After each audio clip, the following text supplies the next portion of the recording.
At the end of 2017, former Springbok Rassie Erasmus returned from his role as Director of Rugby at Munster in Ireland to take up the position of Director of Rugby for SARU. What followed was a review of the past 2 years' performances of the Springboks and the departure of Springbok coach Alistair Coetzee.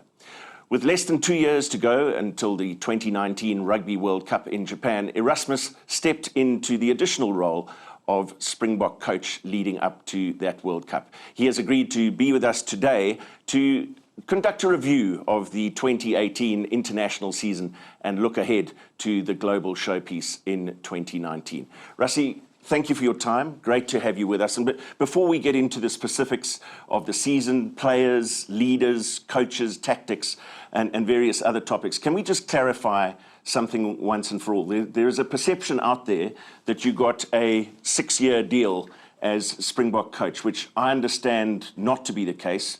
So, for the record, what is your job?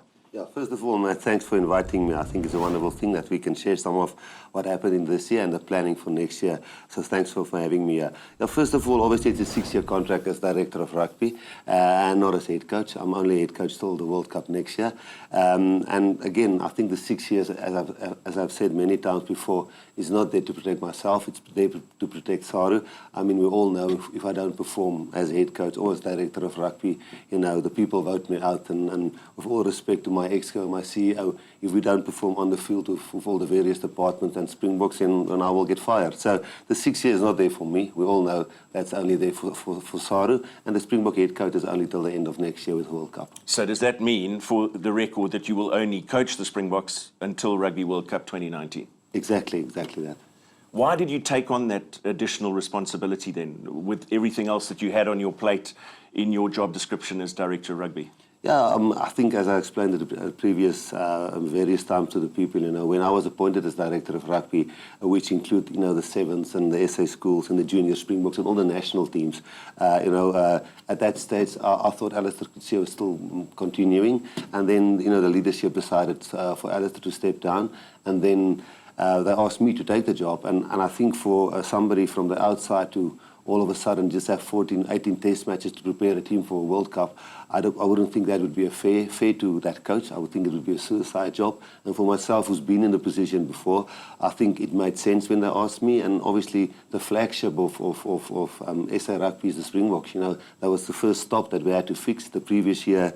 You know, the only teams we beat was Italy, France, and Argentina, and it was a year and a half out from the World Cup, and we got smashed by New Zealand and Ireland. So, you know, our first flagship we had to fix and try and fix. I'm not sure if we did. We'll discuss that today in detail. So that was the first port of call, and that's what we decided to do. But then in those circumstances, were you given leeway in terms of the other aspects of your job? Were you given perhaps a little bit more sympathy in not being able to deal as closely as you would have liked to with some of the other aspects of the game? Yeah, I think first of all, just to go a little bit more deeper into the Director of Rugby role, you know, I'm not the Director of Rugby for the Sharks, for the Bulls, for the Lions, and all the other franchises. They operate totally independently. They're franchises or unions or provinces. So we only support their, you know, we don't tell them what to do, and we don't run them on a day-to-day basis. So that's not my responsibility. And the other teams, as I said to you, is teams like the Sevens, which really went well until this weekend, obviously, and they won the league last year, and then the SA schools and those. So I sat down with all of those departments and said, okay, boys, our first port of call are now the Springboks. We sat down, we planned the whole season, and we said, listen, yeah, for the first half of this year, we're going to focus on the Springboks, and you guys must understand that. And I clarified that with the leadership and explained, listen, if we don't fix the Springboks or try to fix the Springboks, you know, it doesn't help we fix all these other little things, because the previous years we didn't have a Director of Rugby, so let's just postpone it another 6 months, and while we do have a lot of contact, I won't be directly involved there. So yeah, there was leeway, but the moment I'm finished with this, and now already for the next 6 months, I'll be involved with them a lot. So once you'd taken on the Springbok coaching role, you brought on Jacques Nienaber as a defence coach, you brought back Mzwandile Stick, you retained Matthew Proudfoot in your coaching team. What did you see in those people specifically on a technical basis that you felt that they could add value? Yeah, Matt, I love these questions because I think that's the questions that people out there are asking also. And I think we must always be honest in all the answers we give. That's one thing I've learned this year from being in this position. So, for example, Zondile Stick, when he was when he was initially appointed, in my opinion, he was never a backline coach or attack coach at that level yet. I know his expertise, in my opinion, was off-the-ball work, what they do in sevens, all the great thing Neil and Paul True and the previous coaches installed. And I wanted to bring that into the Springbok fold. And he was utilised a little bit differently, obviously, the previous years. And I sat down with him and we discussed it in detail. And I think one of the best quotes or things I got out of that is post the England series when Eddie Jones quoted and said to the Springboks, off the ball work were exceptional in the June series, and that for me is such vindication of the guy's talent. So Zondile does a lot of off the ball work. What do you do when you don't have the ball? How do you get in position, work at those kind of things? I always have rated Jacques Nienaber as one of the best defence coaches in the world, and I guess we'll chat a little bit later about defence stats and where we are with our team and so on. And then everybody knew I wanted to appoint Pieter de Villiers as the forward scrum coach. And then unfortunately he was appointed, and then unfortunately he had some family issues and some illness in the family, and he had to leave for France. And we were going to redeploy Matthew Pearce within SRF because he still had a contract. And then obviously when Pieter de Villiers said, you can't join, to have a guy like Matthew who's been with the team and who's I worked with previously at Stormers for 4 or 5 years and know him well, and he's got great experience, and he was a natural guy just to step into the position. So all three of those guys just made sense to me, and I must say I'm really satisfied with what they've done so far. You brought a man called Aled Walters with you, a man you worked with at Munster, strength and conditioning coach. There must have been a very good reason in your mind in terms of what he brings to a very important aspect of the game. Yes, Matt, yeah, I must say, as I sit here, and again, I think as we go through, I don't know, not sure what questions you're all going to ask, but, the one thing I've also learned is that, we make mistakes. And me being part of the coaching regime previously at Super Rugby level and in South Africa, we sometimes think we on par in certain departments. And even this year, I think I made a lot of mistakes from team selection to some attacking moves to line-outs. And I think we made some mistakes with conditioning in previous years in South Africa. And when I got to Munster and I saw how advanced these guys are and how far the European teams, and if you go and look at world rankings currently, you can see it in England, Wales and Ireland, they are just a step ahead of us. And that's not to say because our guys are clueless. It's just I think they really go that extra mile, and they've got that working relationship between the national body and the provincial teams. And he's got a wealth of experience of doing that with different teams. And I must say, I thought he did a wonderful job this year so far. Swayze de Bruin, let's talk about his role, because our understanding was he was brought in as a consultant specifically on the attack side. He has a role as a head coach in Super Rugby, and he's been with you the whole season. How do you see that evolving, that relationship with Swayze? Yeah, as I said to you, we have no direct influence in the franchises, how they do things. Our things is just a working relationship, and the closer we can work together, the better it will be hopefully for the franchise and for the Springboks as well. So when we started going around the franchises and starting to know the players and sitting in their meetings and look at their coaching sessions and where they did want some help, guy like Pieter de Villiers toured with them, Jacques toured with them, Aled spent a lot of time with them. I sat in a lot of the guys' meetings and coaching sessions. You started to get to know the franchise coaches, the players better. And obviously one of the things that in South Africa was really a matter that we all agreed 2 years ago, that we have to attack better. And I got to the Lions and I looked at the scoreboard, and they were scoring 40 and 50 points, and they were really smashing teams. And I was really impressed with what Swayze were doing. And then obviously I had a chat to my bosses and said, listen, I think we want to utilize all the franchise coaches at one stage. But currently, I think our biggest gap is in attack, where we want to have the same intentions and the way the Super Rugby franchises are doing it. And I had a chat to Rudolf Stroyle and to my bosses, and we could reach an agreement where he would consult for us. And initially it was just going to be for the June series, and then we did pretty well. And then obviously I was impressed, and we had a really good working relationship. And it just evolved that he was always available and he could do both of those things. We would love to get him to go up until the World Cup, but we also understand he's got a commitment with the Lions. He's the head coach now there since Akker has gone. We're currently in talks with him, and if I can have my way, it would be great to take him right through to the World Cup, which I think will probably happen. So you got a technical coaching team in place that you were more than happy with. South African fans, as you know, probably better than most, are very results-orientated in their assessment of their team's performance. Fans love the Springboks, they love their Super Rugby teams, and they tend to look at results first and foremost. So at the back end of 2018, you reflect you've got a 50% win rate, 7 wins out of 14 matches, and yet the sentiment out there seems to be reasonably positive given that statistic. Do you think that's justified? Well, I'm first of all grateful if it is, because I know 50% is not good enough. I understand that. I think, Matt, because you've been honest and explained to the people what we're trying to do, you know, the first test match against the Wales, we knew if we're going to go all out to try and win that one, we've got no chance for the next 3 against England to try and win the incoming series. We know if we're flying to Washington and you know, get back on a Wednesday and have to play at altitude against England, who's waiting for us here, we've got no chance. So the first stop was, let's try and beat England, who's ranked lower than us. I think they were 3rd in the world at that stage. Let's try and beat them in a series. And when we did that, obviously we lost the Washington Test match with a charge down.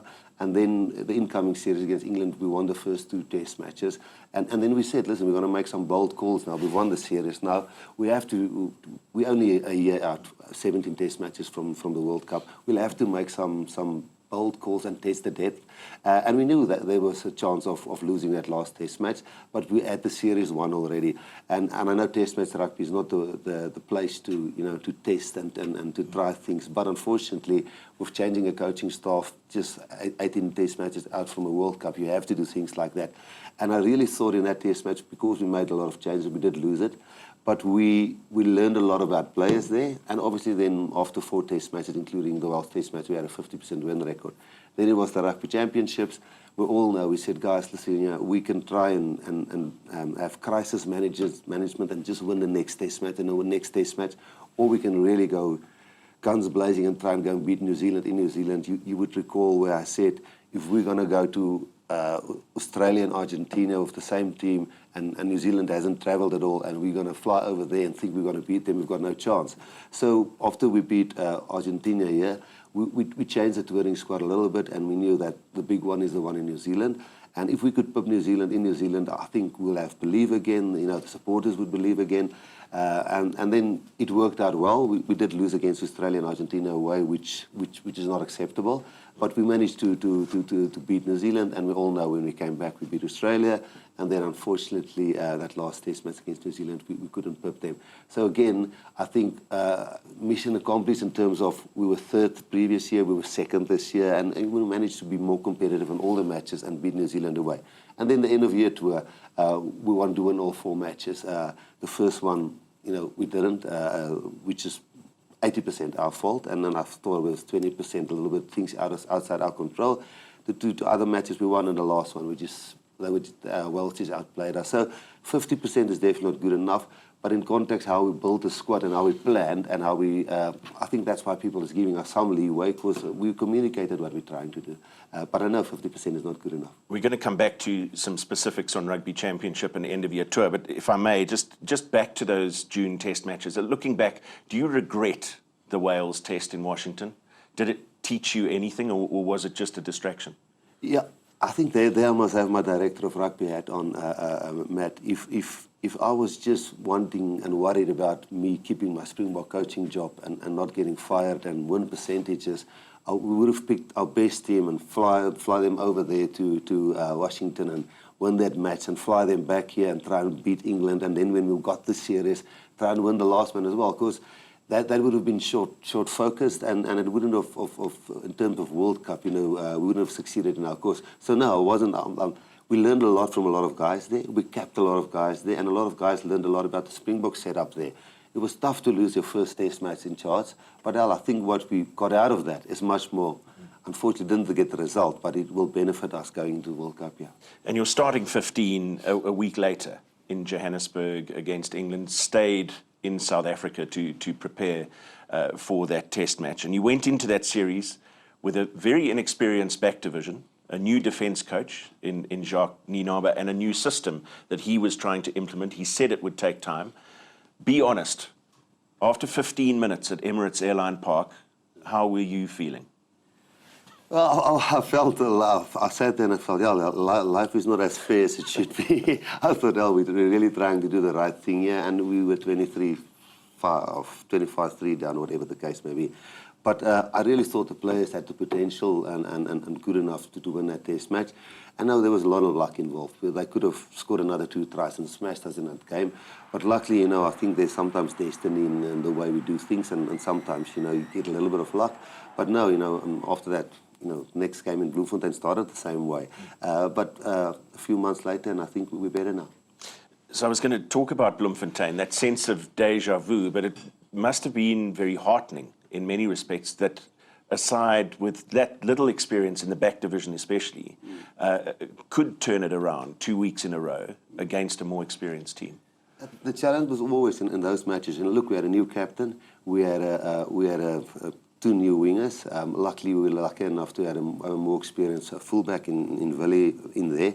But yes, the same thing happened. But the only way you learn at that level, especially 18 test matches out from a World Cup, is by putting players who you are going to back at the World Cup into those situations where they make mistakes. It doesn't help them make a mistake in a Super Rugby and there's 20,000 people there and they've got another game, a Super Rugby game where they can get league points. A test match, you get one chance and you must turn it around in the test match. And you only learn that by experiencing disappointment, big mistakes. And in those first 2 matches, all of those young guys experienced that and they managed to turn it around and see as the captain grew in those matches as well. So, yes, both of them I was hell of a nervous, but luckily enough that the players came out better on the other side. Now, you've spoken about your mindset in terms of making wholesale changes going into the 3rd test of that series with the Series 1. The conditions were appalling in Cape Town. You learned certain things about certain players in that scenario, but looking at the series as a whole, how did you reflect on the 3 matches against England and what you felt needed work going into Rugby Championship? Yeah, I think the first thing is we were playing an England team that was ranked higher than us. I mean, and that's important. If you can beat England and you're going to strike them somewhere in the World Cup, in the playoffs or somewhere, you must know you can beat this team. So we've now beaten them twice. So yes, we could have a massive ego and say, let's make it 3-0, or let's test some players there. So we tested some players, and some of them did really well. I think that game up until minute 65, 70, we were really in that match still, and it was more English conditions than it would be South African conditions. So they beat us fair and square on the day, and that's a loss against us. But yes, what we learned out of that match, there was a few guys that put up their hand and we say, we can go with this guy to the World Cup. If we put another few caps into him, he can go to the World Cup. And there's some other guys we thought maybe a little bit later, or he's got some work to do. So, yeah, it was a 2-1 series win, but we didn't want to lose the last one, but we had to try a few things. So Rugby Championship was next up, and the first game of the championship delivered a fairly comfortable win against Argentina here in South Africa. Then back-to-back away losses.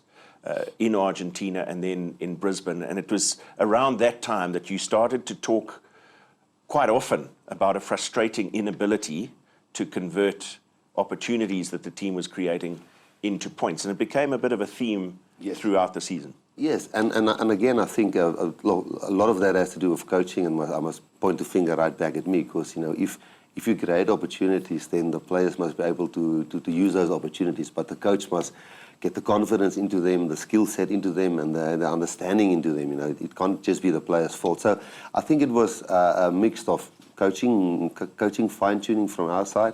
I think it was a mix of young players getting used to touring. It's not easy. It's easier to make your first 1, 2, 3, 4, 5 test caps in South Africa because you've got home crowd advantage.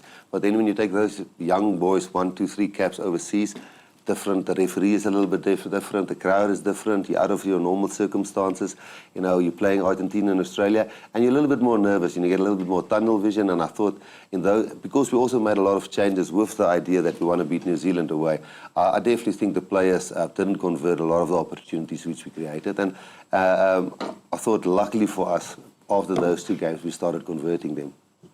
So it's impossible to reflect on the loss in Brisbane, where you put together a fantastic first half and a very disappointing second half, but impossible not to talk about the overthrown line-out, which led to Matt Tumua's try, and the substitution of Bongi Mbonambi, who was starting a Rugby Championship test match for the first time, started the first 2 victorious tests against England, substituted almost immediately after that line-out.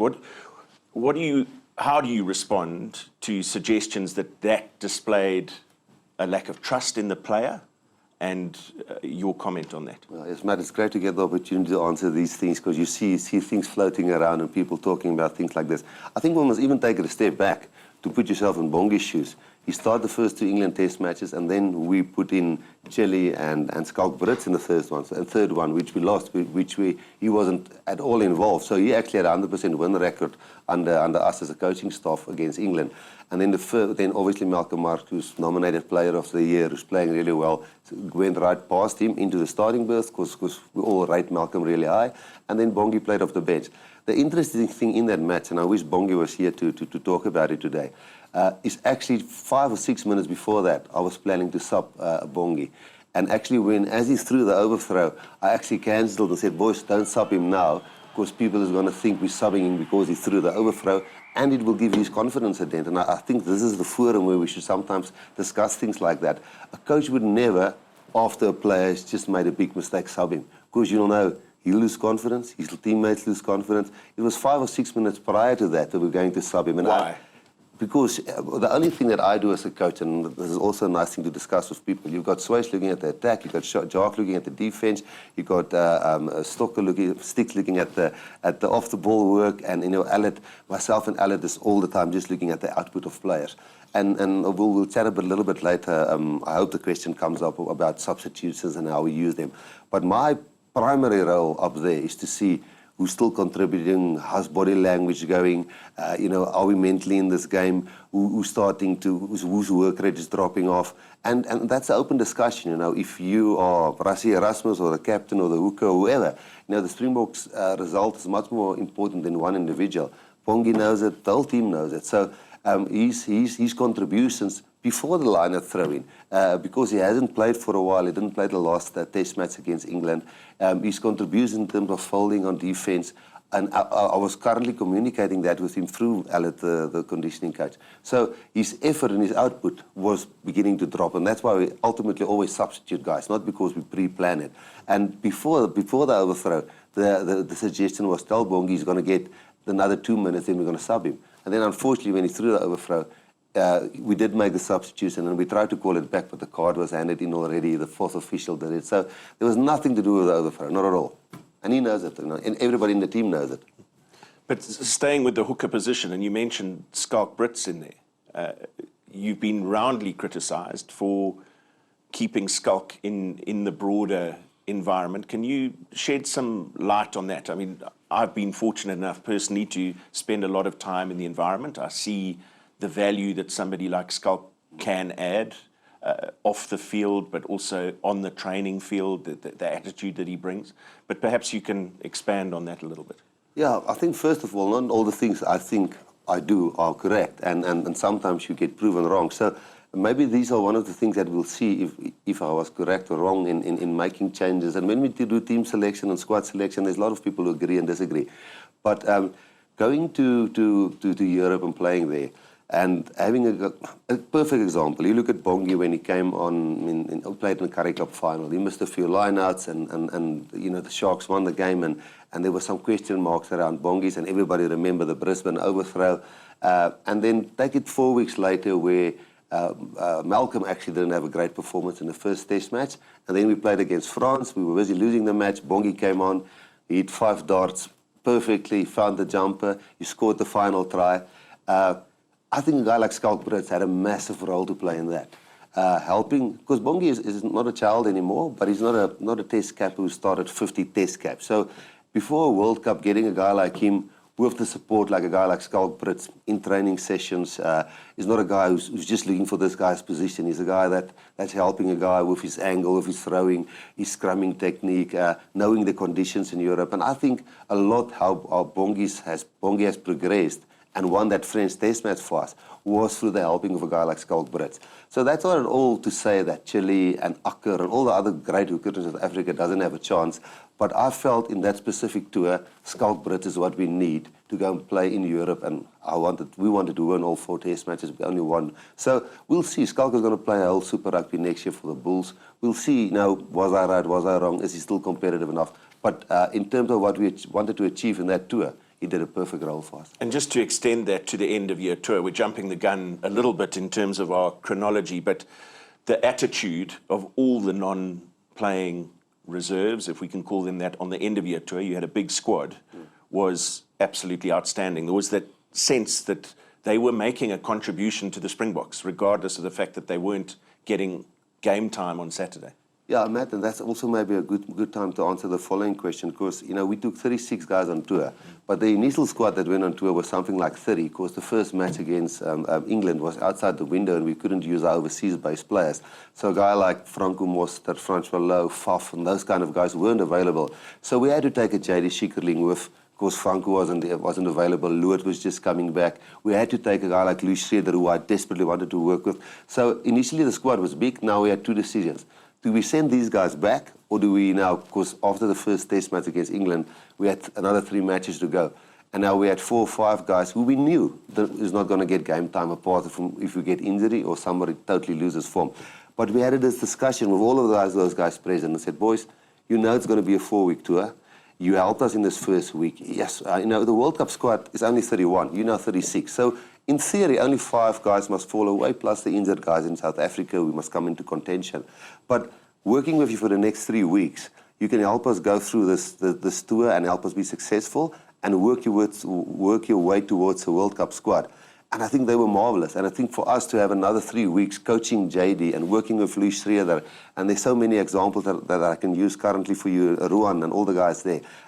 So that benefited not just the team, us as a coaching staff, but also the players. So initially the squad was big because of the extra match, and then we used the guys there.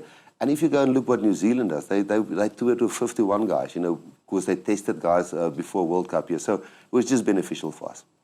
Well, there's plenty more to discuss with the Springbok coach. If you're following the chronology of what we're talking about, we're soon going to be talking about that epic win against the All Blacks in Wellington. That and much more after the break.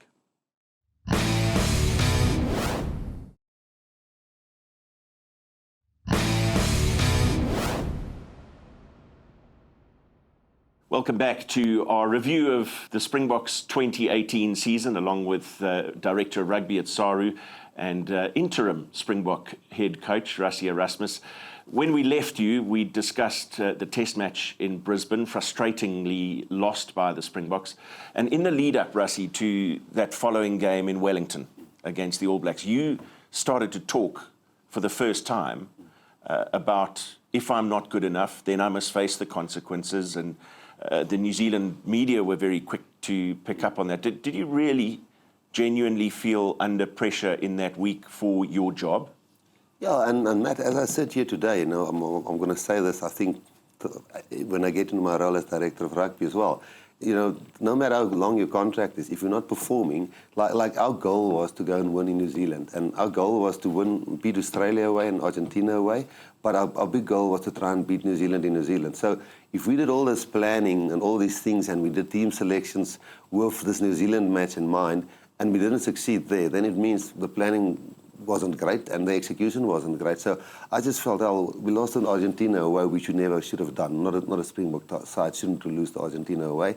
And then Australia, because of things I thought I maybe did a lot wrong in that specific week, then I thought, okay, now listen, if we're going to lose 3 on the trot, and we planned everything around this New Zealand test match, then why should I still be there? And we're going to keep on doing that, because that's the way South African look at Springbok rugby, and that's our job to try and win. So I really believe, listen, all the planning was towards this match. So if we don't win this match, it means I'm thinking I'm doing things right, but we're not getting the result. So yes, I did feel the pressure, and I did feel that way. And I know, we just got a tap to it, and we could have lost the match. But I thought people would still have seen that the plan and the way we worked toward that match, win or lose, I thought people would have seen we were on the right track, and luckily enough we won. So given your mindset personally going into that game, that probably rubbed off on the squad. They would have seen the odd thing in the media. How much pressure did that win take off you collectively? Yeah, Matt, we've got other coaches previously where I've been involved with a lot of one-on-ones, and they've got a Tuesday session set out just for one-on-one with players. I can share some of this with supporters and with you. I don't do that. We put on this team sheet there, and we discuss every single play in front of everybody, and we know who's going to play, who's not going to play. We announce the team on a Monday morning, 8 o'clock. I know it's only there on a Thursday, on the Wednesday out in public or Thursday, but all our goals and the way we plan things is not a secret in term. It's not just the captain who knows it or the leadership group. So, when we talk like things in the media, they don't hear that for the first time. We discuss that Monday, Tuesday, Friday, and when we have group sessions. So players, I think when players are in sync with you and they feel and believe and plan the same way, and that's maybe why we lost those 2 test matches, Australia and Argentina away, because we were building up to this big one, and that's why I felt I maybe made a mistake. I was talking New Zealand all the time. We have to beat New Zealand away, man. If we can beat them away, everybody would believe we can really have a chance in the World Cup, whilst even playing Australia and Argentina. Maybe that was the coaching mistake.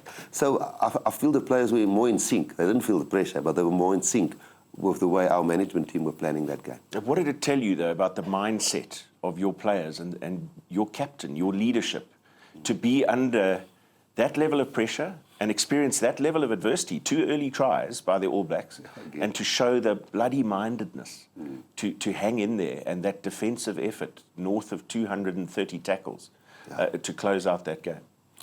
Yeah, I think the first thing is, luckily we had experience in those England test matches to go behind 2 tries and come back. So I think the guys... It's becoming a trend. Yeah, it's becoming a trend. Yeah, we almost do better when we concede 2 tries early in the match. We were jokingly saying that. I think just to maybe quickly come back to the leadership inside the team. In the old days when we were playing, Gary Teichmann was captain, and he made the line-out calls and did the toss and spoke to the media. But things have changed. In terms of a leadership group, we don't have in age a leadership group and experience. We have the players who's the best in certain things is our leadership. For example, we've got a guy in every match who's in charge of the breakdown, a player who's in charge of the defense, who's in charge of the line-out, the scrums. So, yes, it's all of them did really well, especially the guys in charge of the defense, because we had to make a tremendous amount of tackles and managed to win that game. So back home in Australia, or in South Africa, the Australia game in Port Elizabeth gave you a reasonably comfortable victory, but a lot of squandered opportunity again. And then if you look to the next game at Loftus Versfeld, the return fixture against New Zealand, and the next game you played, which was England at Twickenham. 2 matches where that theme came up again of creating a huge amount of opportunity. There were large sections of the public and the media who were saying you completely outplayed New Zealand at Loftus Versfeld tactically, and yet couldn't land the knockout blow in those 2 games against those 2 opponents. So did that create any doubt around your ability to do that going into a World Cup year? No, not at all. I think the big thing that we managed to do this year, and if we just could have pipped Wales in that last test match, because we beat New Zealand in New Zealand, and everybody, including ourselves maybe, expected us now to beat all the other teams that were lower ranked. Australia were lower ranked than us when we played them. England were low. We were 5th in the world. We're currently still 5th in the world. So we were playing teams that were higher ranked than us, not lower ranked, better ranked than us. So we were always going actually into those matches as underdogs, if you think about it that way. And so guys like Apiwe, Sabu, Lukanyu, Ivan, Ambrose, all of those guys are still... in your first 5 test matches, you just don't want to make mistakes, and then you grow into becoming comfortable. And when we set out in the beginning of the year, we said, boys, you want to go to the World Cup? Yes, you must at least have 8, 9 test caps under your belt. Otherwise, we're going to struggle to win a World Cup with you there. And those boys were still finding their feet. So, yeah, we beat New Zealand there, but to beat Australia, who's higher ranked than us in Port Elizabeth, how we beat them, we didn't manage to beat them the previous years. We only drew against them. So to grind it out, we're not all of a sudden this great team because we beat New Zealand there. We still had to grow and become better and get more test caps and more experience. So we were understanding internally in the side that, listen here, we're not the finished product because we beat New Zealand there with a little bit of luck. And that's why we have respect for Australia and we beat them. And then, obviously, the last test match against New Zealand, we could have beaten them again. But again, they're number 1 in the world, and we're number 5, and we made a few mistakes. Myself, obviously, as coach as well in that specific game. And then when we strike England, again, it's Damien Willem's first start. It's Ivan van Zyl second start. It's Sabu's 5th start. So you've got a back 3 who's got combined 12 test caps, and a scrum half starting his second game in front of 82,000 people. You're not going to run out as the favourites. Even though you did beat New Zealand and you were second in the Rugby Championship, you're still playing England at Twickenham in front of 82,000 people. So in the team environment, we understood that. And still, I thought we really played well there. But with experience comes vision and calmness, and unfortunately we didn't have that, and 1 or 2 calls in the games didn't go away. So I think we were growing, but we weren't good enough yet to beat them on the day there because of various reasons. What mistakes do you think you made, you personally, against New Zealand? The New Zealand test match, I think the mistake I definitely did not make, which a lot of people think I did, was I didn't stop Faf, and I didn't stop Willie. Willie had concussion and Faf had cramps. And first of all, I didn't think Damien Willems and Ambrose, when they came on, did anything wrong. I remember Damien Willems going through, and if you got that pass to Sosa away, it was the match-winning try. So I think almost in that test match, because we were so suddenly so far ahead, I think my halftime talk didn't really have an impact on what we specifically want to do the second half. We were talking about taking the game away from them, but when we did take the game away from them, we didn't know how to close the game out in that specific game. And our halftime talk was, okay, we've got them on the racks, now let's take it away from them. But then what do we do the last 5-10 minutes? So maybe the halftime talk wasn't as sharp and as solution finding as it should have been. So that was one example of the things. I wouldn't like to tell all my errors. Maybe the guys will fire me tomorrow. So that was one of the errors I made there. I want to come back to leadership, and specifically your captain, because at the start of the season you were universally praised for appointing Siya Kolisi as your Springbok captain, the first black Springbok captain. And there was tangible joy around the country. But now that euphoria and that praise seems to have turned to cynicism in some quarters. There are some statements in the media that are saying and stating as fact that he will not captain South Africa at the World Cup. Can you give us your position on this? Yeah, I think we must go to the starting point. When Siya was appointed, that was definitely not my plan to do this hell of a showpiece on how, what is this going to mean politically outside the team. I was looking what is the best for the Springboks currently. So, and I think you still had an interview with me. I didn't at all expect this massive boom around Siya's being captain. And I think Siya didn't expect it. And I can tell you now, emotionally and the way he went on a crash course of being a Springbok captain, because all the things that happened to him, he didn't just have the job on the field, he had all of these other things happening around. And if I knew that, I probably would have done it a little bit slower with him, phasing him in as captain. So first of all, that was not the intention to create this, wow, we are appointing Siya as captain. But it very quickly became apparent as you saw it through his eyes, what a big deal this was. Massive, massive. And if, as I said, if I knew that, I maybe would have done it a little bit slower, and I got him some help in the beginning and got him to John Smith and sit with John Smith and Victor Matfield, because I really didn't think it would be such a big thing. And maybe it's me being naive, because I just select him purely because I thought that was the best for the Springboks. Now, as you mentioned, there's obviously a few people, and I really don't understand why they would do that, that would find currently with him as captain that it's almost now a show for us and he's not really the captain and things like that. And for me, I think if you go and talk to players, and it's almost challenging Siya's intelligence for me, where people would say, would this guy as a captain really sit there in the team, and Rassie is just bluffing this guy, he's not really the captain? Are people really thinking Siya would be stupid enough to sit there and say, oh, he's not really the captain, we're doing all of this show? I mean, this guy who sits in my room every day, we discuss tactics every day, we tour, we've been for 6 weeks on tour together now. It's almost like people who are saying things like that, they're actually challenging his integrity, because we love him as our leader in the way he's doing it. And the way he's brought in guys like Warren and Dwayne and Jesse when Lukando got injured, and Andre and Elton, I mean, for example, we don't go to the referee meeting anymore. Sia picked 3 guys, which he takes with him, and they go and meet the referee on a Friday. I don't go with, and they go and discuss on defense, on attack, on the breakdown, whatever the case may be. And he goes there, and those are the role players he uses in the match to run certain things. Sia's role is, captain's role is nowadays, to almost regulate the climate, the happiness, the focus, the intention, the team spirit, those kind of things. And yeah, for somebody to, there was even the one day when the players came to me and said, listen here, somebody said on a Wednesday, Sia's going to get dropped before a test match.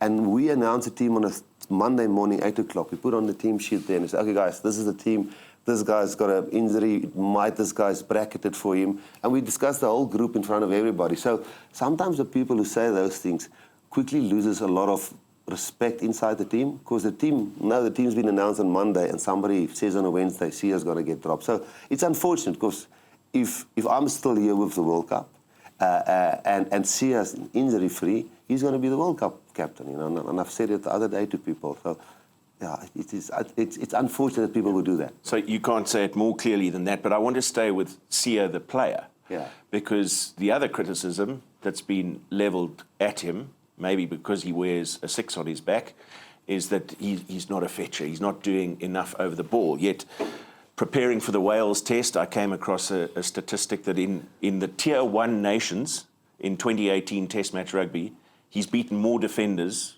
than any other player. So what do you expect from the balance of your back row, not just Sia, the individual? Yeah, and first of all, I must say, remember, all the things that I'm saying here, I'm not saying I'm right. I'm saying my opinion on this is, and sometimes we make mistakes and sometimes we get it right. We wouldn't have been on 50% if I got everything right. So obviously we're making some mistakes as we go along. So first of all, in general terms, what does an open side fetcher do? And, I was a guy. An open side flanker or an open side fetcher? Open side flanker, which is a fetcher, is a fetcher in those days. So if you think back to, only the people older than 50 will remember this, but myself, Gary Teichmann and Andre Venter, was there ever an open sider between us? No, because James Dalton could do that work for you. Jaapie Mulder could do that work for you. Now, for example, if a guy like Malcolm Marx is on the field and he's fantastic at the breakdown, and a guy like Damien D'Alende or Jesse Kriel or Lucanio is great over the ball, or you've got a Stephen Kitchoff who can steal a ball, then the balance of your loose trio totally differ, where you have maybe another hooker or a different second rower. So it depends who you're playing. Are they a real threat at the breakdown? When you play the French, unfortunately, that loose trio I selected wasn't good enough for the first 75 minutes to handle the French at the breakdown. That was a selection error by Rassie, Erasmus and the selectors there, because that's where their big threat was. When you play another team who's not as great at the breakdown, then a Sia and a Peter Steff and a Dwayne can work. Or even a Dwayne and a Noche. And it depends on the opposition and who's your hooker and who can fetch. So it's not always just the makeup of the loose trio. And I did get it wrong a few times this year, without a doubt. And I'm sorry to harp on this, but he was substituted a fair amount, especially towards the back end of the season.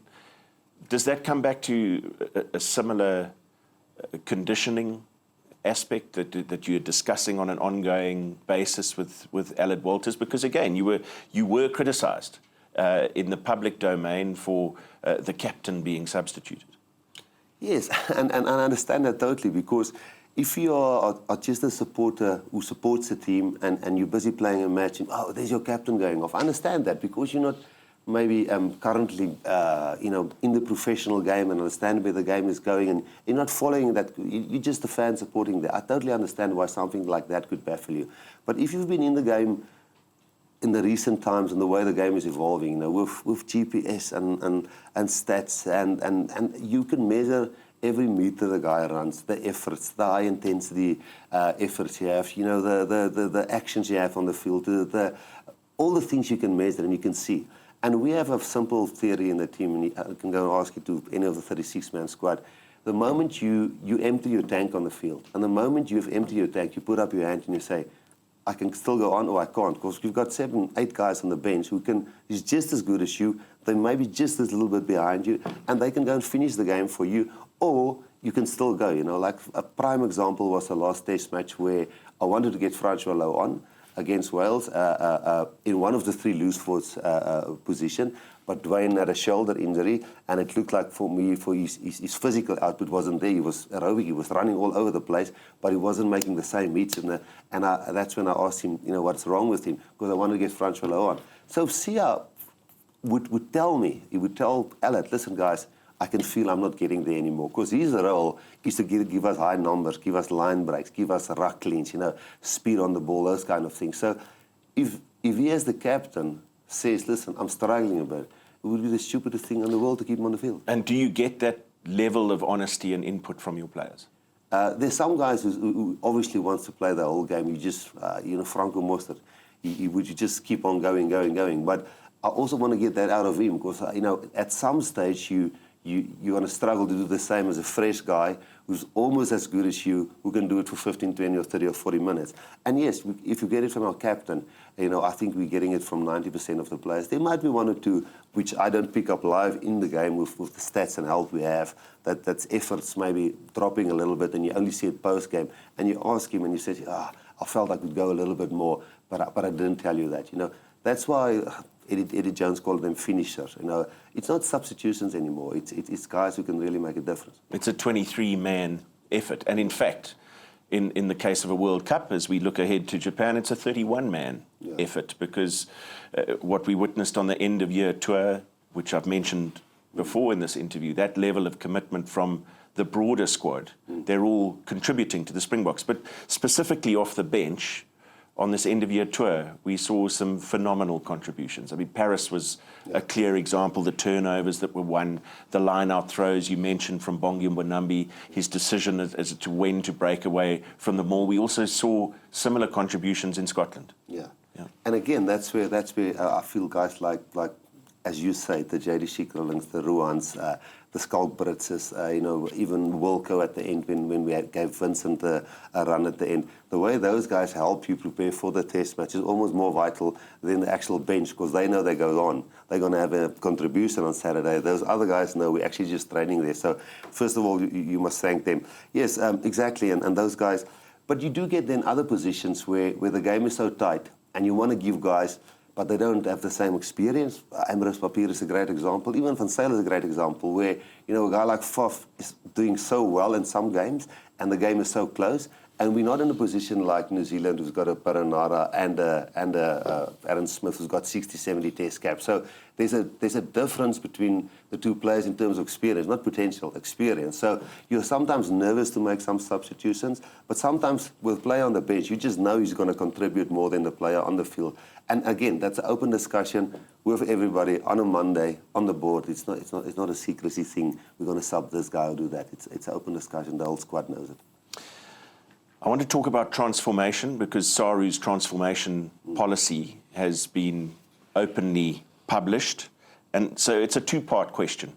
One, in your role as interim head coach of the Springboks, heading to Rugby World Cup in Japan in 2019, and also now as director of rugby beyond that, just what you are going to do to meet those objectives of Saru as a Springbok coach, but then also beyond Rugby World Cup, what you do within the structures of South African rugby, provincial rugby, franchise rugby, to ensure that we are getting these things right. Yes. Let me start with the Springbok coaching job, first of all, on transformation. Matt, there's a clear, and I said it the first day when we had an interview here, there was a target of 45% this year, and next year there's a target of 50%. So the first thing, I didn't reach the 45%, and there's for me, and I'll explain it in detail maybe, let's spend some time on this. So 45% is a number, and you have to reach that number. And why people do that is, if you don't put a number to it, eventually people are just going to find excuses and say, those who don't want to fix it, those who don't really believe it, are going to find excuses and say, oh, well, we had so many injuries, X, Y, and Z. And if there isn't a number, the reason there's a number put to it, to put the excuses away and the things away and say, listen, are these guys really transforming? Transforming is change, changing the team, changing the environment, giving the same opportunity. So first of all, you must go and look at our management team and see these guys are really representative. If I don't want to go through the management team, we've got a great management team who I think is world class, from the medical team right through to the conditioning and the operational guys. They're world class. So that target's achieved. Then you go and look at the team. When Bees got injured and Wari got injured and Lukhandu got injured and Mapimpi got injured, I don't want to cheapen transformation because we all know when we sit there in a team meeting what has happened in the past because there wasn't numbers put to it. A black hooker will get injured and now you have to put a white hooker in there and then you'll drop a white winger and put a black winger there. And that's when transformation becomes a joke. When people get upset, fans get upset, black players get upset, white players get upset because you're now sitting in front of a team and you're taking this guy off and putting this guy in to get the numbers right. But if you've got a more long-term vision in terms of, listen, boys, let's give the guys exposure slowly. I'm just going to take you quickly through what excites me a lot. If you think about it, a guy like Oxniche, I don't think he'll be ready for the World Cup next year, but he's played for the Springboks. You've got Bees, you've got Bongi, you've got Chili. A guy like Trevor exactly know where he stands with us. He can definitely go to the World Cup, but there's some certain things he must work on. But he's one of the guys. Marvin Ori was there, Noche was there, Opa was there, obviously Sia is our captain, Ambrose is there, Elton is there, Damien is there, Lionel is there, Lucanio is there, Mapimpi is there, Sabu is there, Apiwe is there, Damien Willems is there, Colby is there, Gio was now on tour. So we are trying to create a squad that we don't have to do, which has happened in the past. And we mustn't talk past it where, because this player gets injured and we have to get this right, we start moving around. And that's when the whole transformation thing loses credibility. So yes, I know the last test match we had 8 out of 23. But I'm not going to cheapen it and lose faith in the play, and the players lose faith in one. I'll rather take the blame and people say, Rassie, one of your KPIs is not achieved, he hasn't made it. And I will say, boys, here's the depth we've created. When we go to the World Cup, I'm sure out of those 24, 25 names I've just mentioned, we'll find out of the 31 enough to take to the World Cup. And that's why I feel the transformation goal has been achieved. Maybe not the number, but the goal has been achieved. And I must take the flak for the number. But I'm not going to cheapen transformation because the number couldn't be reached. Am I right in saying that you wouldn't have taken the job of Director of Rugby at SARU, nor the Springbok job, had you not believed that this as a deliverable was deliverable? Yeah, and for me, more important, not as a deliverable because we just want to get the numbers right. A deliverable because the players keep their dignity, the supporters keep their dignity, the black players keep their dignity, because it's not something that gets forced down and you're pushing a player too early. That's what I believe in, and and I think you can really win and perform and win a World Cup with that. That's why I took the job, not because I want to reach a KPI, because I think we can win with those guys. And unfortunately, sometimes people have to understand it takes a little bit longer because some players didn't get the Super Rugby exposure and they didn't maybe get the Currie Cup exposure, and now you take them straight to Test match rugby and you almost have to manage his career into understanding those kind of things. So do you see that as a critical part of your role as Director of Rugby? If I come back to the second part of my question, that ensuring that players are being brought through the correct structures and therefore building confidence, and also fulfilling talent, because you must have a fundamental belief of the talent available in this country. Without a doubt, and Matt, there's a program we call the EPD, the Elite Player Development Program. It happens from under 14 boys right up to under 18 to Craven Week in SA schools, which Herman Massimla, Nico Serfontein and Luke Kuhn is running, and it's only been going for 3 years now.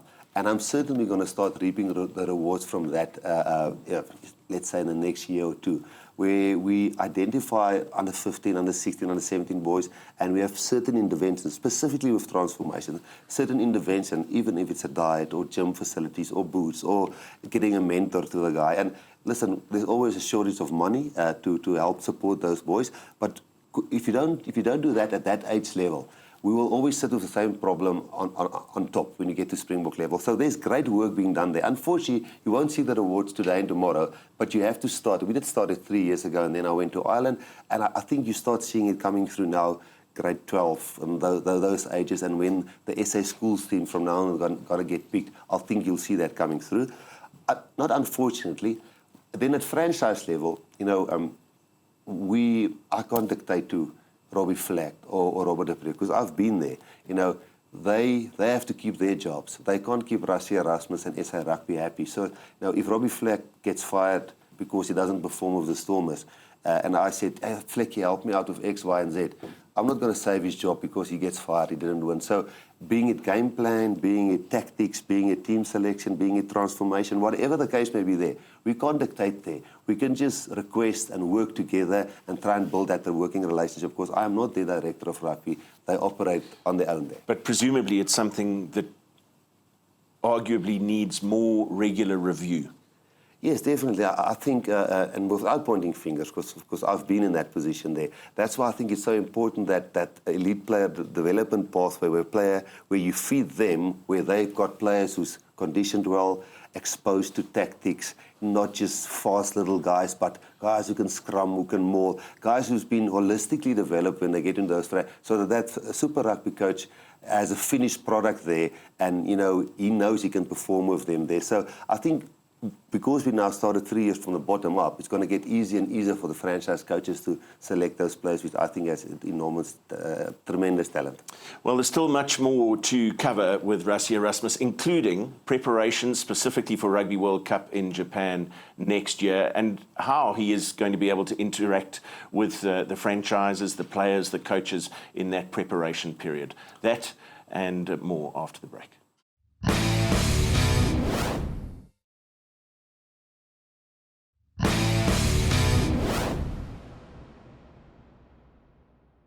Welcome back to the final segment of our end-of-year catch-up with Springbok interim coach, Rassie Erasmus, Director of Rugby at SARU. We've covered a lot of ground, but still a World Cup to look forward to. Before we get there, Rassie, if you had to create a report card for 2018 for yourself and your team, what would it look like?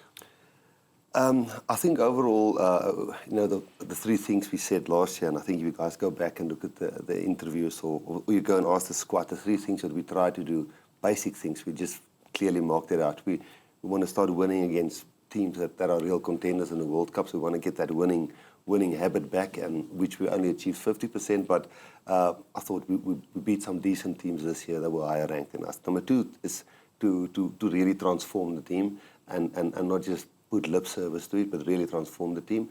And again, you know, having Sia being captain and making it as captain and you know, doing so well as he's doing there, and then, because I really thought in the beginning his game suffered a little bit, but I thought he went through that, and I thought he was marvellous the last 5-6 games, after the June series, I thought it was marvellous.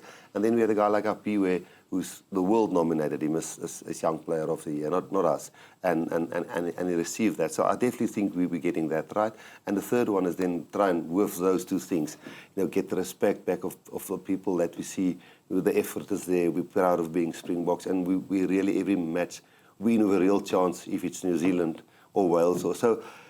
In terms of that, I think we did pretty well, but then the most important thing is the bottom line, which we've only won 50%. So I think the three goals in terms of strategic goals almost give us 100%, but the most important thing, which is winning, I think because of maybe changing a few things to reach those strategic goals, we lost a few test matches, and with that I can only give us and the team 5 out of 10. So with that in mind, I mean, what are the main shortcomings that you've already no doubt identified that need addressing? You've got 4 test matches scheduled before you meet the All Blacks in the World Cup. What are those shortcomings that you would need to focus on more than most? Yeah, well, the first thing that obviously everybody tried 2 years ago when everybody talked attack, and I must say the whole of South Africa is really have an attacking mindset now when it comes to Super Rugby Currie Cup. Unfortunately, we're currently in Super Rugby and in Currie Cup conceding 30 points a game, between 28 and 30 points in a Currie Cup game or a Super Rugby game. That's the way South African teams are conceding. So when the focus shifts to the attack, unfortunately the defence focus, I can put it that way, this was a little bit on the back burner, and currently we're conceding 23 points in a test match. We're about 5th, 6th in the world with that. New Zealand was conceding 18, so we're conceding a try more than New Zealand in test matches. So myself and Jacques spoke a lot about that. Obviously we've changed a few things and some has worked, And some is just inexperience of certain players getting used to systems. But there's certainly some things we're going to change on the defence, because Wales is number 3 in the world. They're the best defensive team. Ireland is number 2 in the world. They're the second best defensive team. So defence does play a big role, and leading into a World Cup, it will play a big role. And then, you know, I really thought things that were great is suddenly the guys like Sabu and Apiwe in the aerial skills, and Willie and Damien Willem. So I think there we caught up with the Northern Hemisphere teams. But tactically, in terms of appreciating territory and pressure and scoreboard pressure and understanding that, I think we, in the next 4 test matches, we really have to get that under the belt if we want to go all the way. Very early on in this interview, you mentioned the work done on the off-the-ball stuff by Mzwandile Stick. Apiwe Dianki, Zbu Nkosi, Willie Leroux, Damien Willem, so they speak with real fondness about how they've grown in that aspect of their game, their work off the ball, but also how they feel under the high ball, under pressure. Yeah, and I think, you know, to Stocker, to Sticks, you know, we call him Stocker. For him, every single training session, there's the 15 to 20 minutes high ball catching, you know, with interference, without interference, technique, you know, kicking, all the things that he does. I really think he played a big role. And to be honest with you, in the previous, when Alistair and the team coached him, the 39 points they took against Ireland was not because the team was coached badly. They just couldn't handle the high ball. And I think those were things that we could change, and we did change. But then again, I think we did attack much better under Swayze. But the moment we got into the Northern Hemisphere and the ball was a little bit more wetter, like New Zealand struggled. I think they scored 9 and 15 points in the 2 test matches there. We also struggled a little bit there. Fortunately, the World Cup is in Japan, and it's hot and humid and won't be Northern Hemisphere conditions. So defence will be a big work on for us. And then obviously, I think tactical awareness of where's the pressure currently in the game, and how do you transfer the pressure onto the opposition. But that will come with experience. So we've spoken about a couple of work-ons, and although this does produce a form of negative energy, can we talk about regrets that you have? And I'm going to throw one at you as a suggestion. Yeah. Because based on the way Ambrose Papier performed at the back end of the end-of-year tour in difficult conditions in his first 2 test starts, do you regret not giving him more time earlier in the season? I don't regret it. Of course, I mean, remember when we started out, we said we have 14 test matches. You know, we've got 18 before the World Cup. And I remember the first interview, I remember it clearly. People said to me, who's your number 9, the first choice number 9? And I said, I'm not sure. Nobody has put a stake in the ground and say, I'm your first choice. Then Faf certainly came onto the scene and certainly did well in those first few test caps. And we did well through Rugby Championships with him. And again, I'm saying we are not in the fortunate position like New Zealand has done the previous 4 years, where if Aaron Smith is going on, you bring Perenara on and he's finishing the game, because we had to manage getting experience and caps and trying to get a winning with bringing young guys through. So if I look back now and I say, listen, Faf himself, who's probably our number 1 now, if he keeps playing like he didn't have a great game against France, we all know that, but if he plays like he did play at certain matches, he's probably our number 1 going in. He also not a guy who's got 25, 30, 40 test caps. So there was a balancing act and getting some caps into him to make sure that you're going to a World Cup with an established test capper. Because I did speak to guys like Ruan Pinar, and I went all over the world and spoke to guys whose experience we could possibly take there. And for various reasons, different guys said, unfortunately, I'm finished, or personal reasons, whatever the case may be. So Faf was almost our experienced guys who's not so experienced, who we had to get test caps into before we go to the World Cup. And then you had to go, okay, everybody asks, who's your second choice? Or who's number 2 and 3? But you first have to get caps into number 1. So if I look back now and think, okay, we got proper caps into Faf, and we got 2 starts into Ambrose, 2 starts into Ivan, and a lot of other off the bench where they experienced a lot. I don't think we did too badly. I would have loved to have 40 test matches and give Faf 35 and Ambrose another 15 or 20, and the same with Ivan or Try or Luis Schroeder or Reinach or whatever the case may be. But we just didn't have the time to do all of that. So officially, you've got 4 test matches to address the shortcomings that you've mentioned and possibly address some of the regrets that you have. You've got the Rugby Championship, which is just one round, 2 away, 1 at home, and then an additional test match against Argentina here in South Africa. Is that enough? And might you look for an additional game somewhere in the schedule, possibly even when you get to Japan, to ensure that you are match ready for New Zealand on September the 21st? Yeah, I think, first of all, I think when we go into Rugby Championships, just like in 2011 and 2007 when I was there with Jake and when I was there with Peter de Villiers, I definitely think in the Rugby Championships, like New Zealand does and Australia does, there might be certain games where you might manage players to make sure that when they get to the World Cup, they are fresh. The advantage we have this year is that the Rugby Championships, the Super Rugby isn't split up into June test matches, and you finish the Super Rugby and then you've got the players from Rugby Championships right through. So they're actually in camp post-Super Rugby right through. How close are you, as you sit here now, to knowing your ideal 31 players that would form your squad for the Rugby World Cup? Look, obviously we've got the national selectors, and James Storfberg and Piet Jooste working with us, and we discuss on a regular basis. And to be honest with you, I go weekly and I go through permutations. If this happens, or he gets injured, you play around with those things. And I must say, I think probably out of the 31, there's probably 40 we're looking at currently, which we know. There's lots more that can definitely help us win a World Cup, but it's probably around 40 players which we know. Out of them, the World Cup squad and the standby squad will be selected. But then again, there might be a guy who comes Super Rugby and he just plays the best rugby you've ever seen, and he just knocks down the door, and that could definitely happen. So that could happen in Super Rugby. Are there any players currently playing outside of the country who didn't represent the Springboks in 2018 who are not out of the frame? Yeah, for example, I saw a few people or newspaper articles which guys showed me where people say, did we now discard Jan Serfontein? And they've named a few names there. But as I said, I went to every single player and who I thought was still hungry enough, disciplined enough, good enough, and wanted to play for the Springboks. And I had a discussion with all of them. So sometimes when people say, he just doesn't select that guy, he's not interested in him. It's not true. I had a discussion I'm not going to name a player's name because it was one-on-one conversations, but some guys just tell me, listen, personally now, I've made a commitment to the club. I really want to go to the World Cup, but unfortunately now, on a personal level, I can't make myself available now. So I can't go to the newspapers and say, this player said this player said that.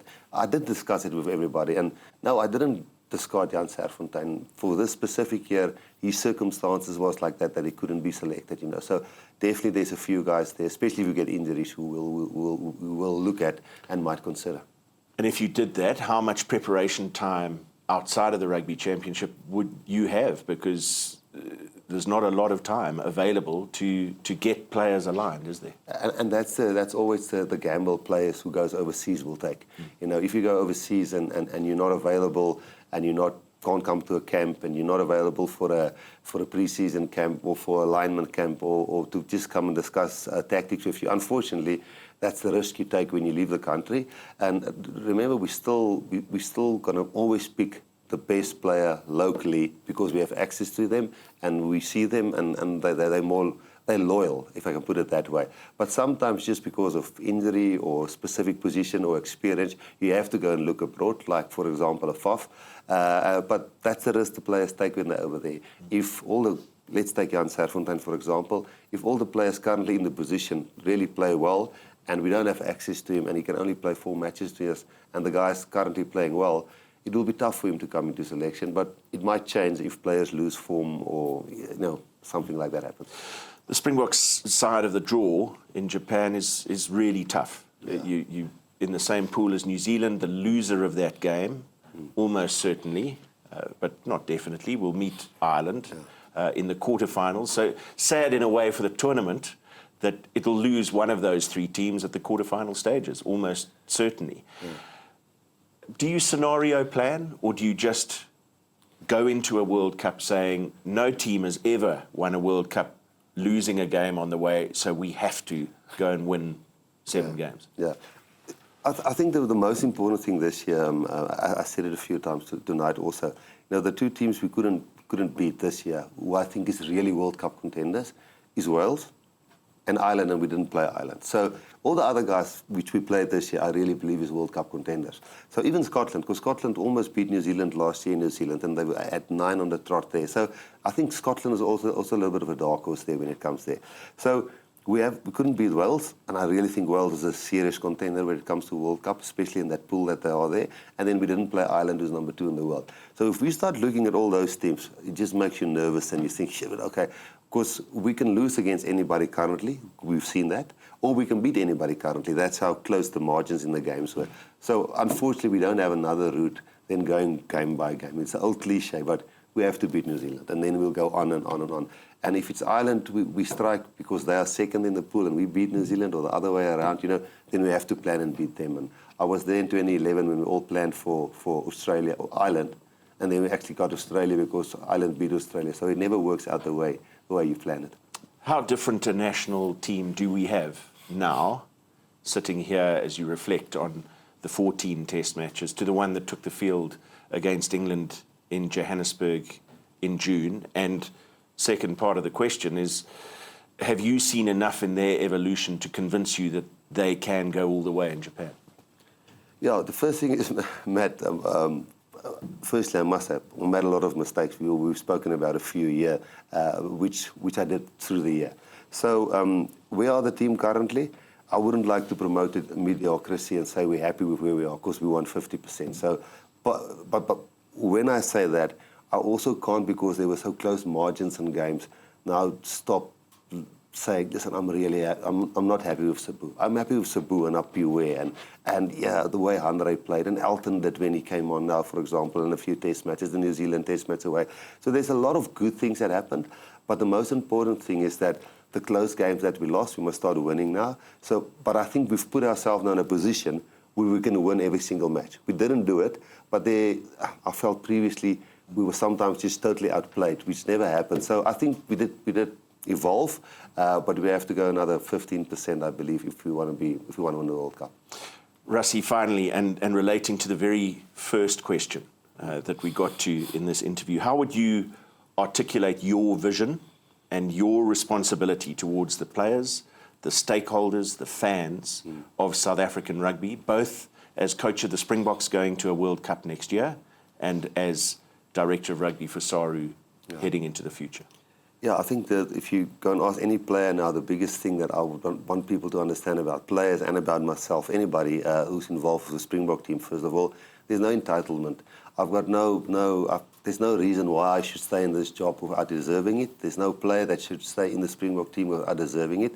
So the moment things doesn't go as well, and it's not the exco, it's not the CEO, it's not the selectors, it's the public, it's the fans.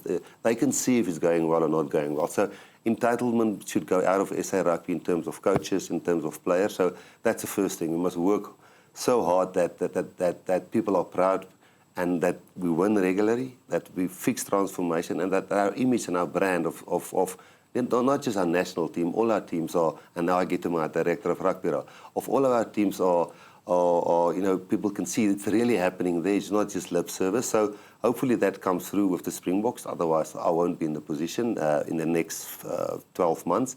And then whilst doing that, hopefully that happens in all the other national teams, and from SA schools right through to junior Springboks, sevens, right through, will happen continuously in the next couple of years. Otherwise, I shouldn't be in the chair. Rassie, thank you for your time and for your candour. And we look forward to many more interactions like this, because I think for the people who love the game, they're an important component of what we all do. No, I agree. And I think the more we can share honestly what we're trying to do is, then they can see, are we getting it right or not. So yeah, thanks for the opportunity. I really enjoyed it.